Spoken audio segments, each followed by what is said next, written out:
If you've been learning and speaking English for years, yet you still freeze in meetings and daily conversation, keep watching.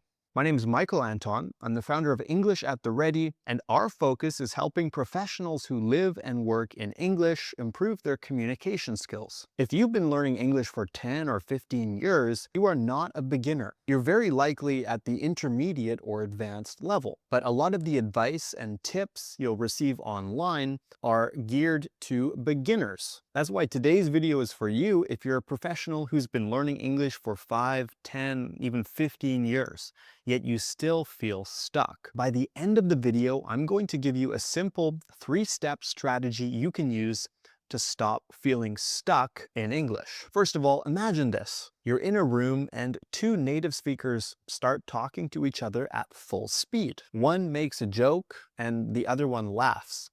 You follow along, you smile, you nod, and maybe you laugh as well.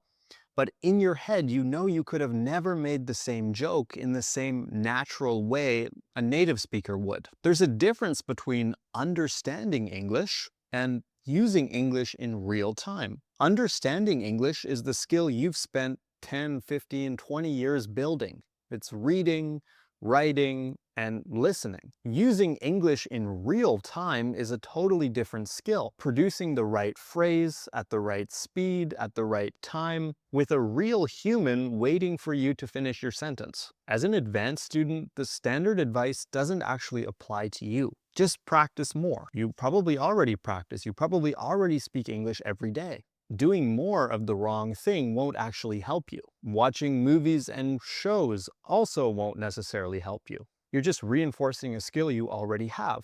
You could watch 1,000 hours of a movie and still hesitate in conversation. Don't worry about mistakes. Just speak is also good advice for beginners, but at your stage, speaking more isn't helping you. And lastly, your accent isn't the problem. Your phrasing is. The way you assemble sentences, the little prepositions, the rhythm of a question. Accent is the most visible part of speaking, so everyone focuses on it, but it's almost never the real issue. Next, I'm going to share with you 3 practical steps you can take to fix your English. But first, if you're enjoying the video and you're a professional who works or lives in English, make sure to subscribe to English at the Ready here on YouTube. It's my goal to help you communicate more confidently and clearly in English. Okay, next up, stop calling yourself a learner. If you've been speaking English for 5, 10, 15, 20 years, you're not really a learner anymore. A learner needs more knowledge, more vocabulary. You probably have more English in your head than you can get out of your mouth. You already speak English. Your goal should be to speak more confidently and to get the right words out of your mouth at the right time. That brings me to my next point.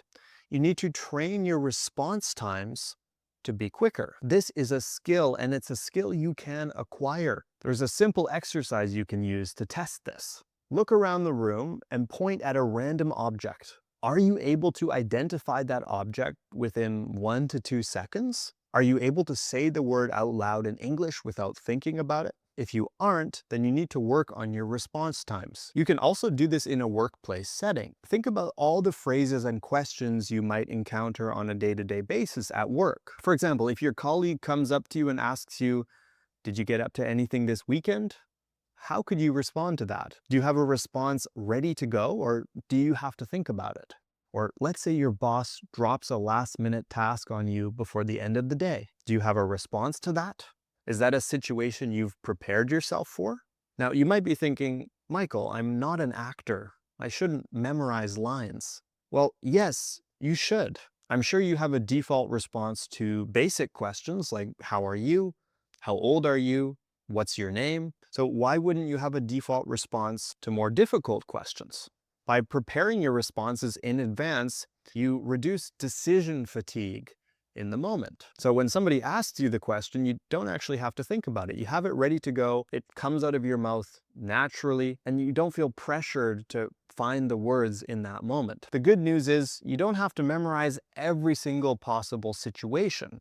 20% of the situations you encounter on a daily basis are probably causing 80% of your problems. That brings me to my third point. In my experience, having taught English to thousands of professionals, there are often between 20 and 50 phrases which are causing most of the issues that make you sound unnatural. For example, I am agree with you.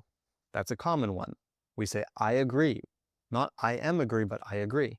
Or something depends of something. That's incorrect. We need to say something depends on something.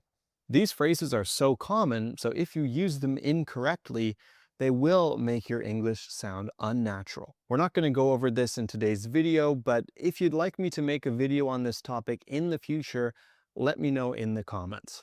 And if you found this video useful and you're a professional living or working in English, make sure to subscribe to English at the Ready here on YouTube. If you're serious about taking your English communication skills to the next level, I also invite you to apply for our online programs. You can learn more in the description below. That takes us to the end of today's video. I hope you got value from this, and just know that if you're somebody who spent years or even decades learning English, but you still feel stuck, you're not alone. The good news is you can overcome this problem.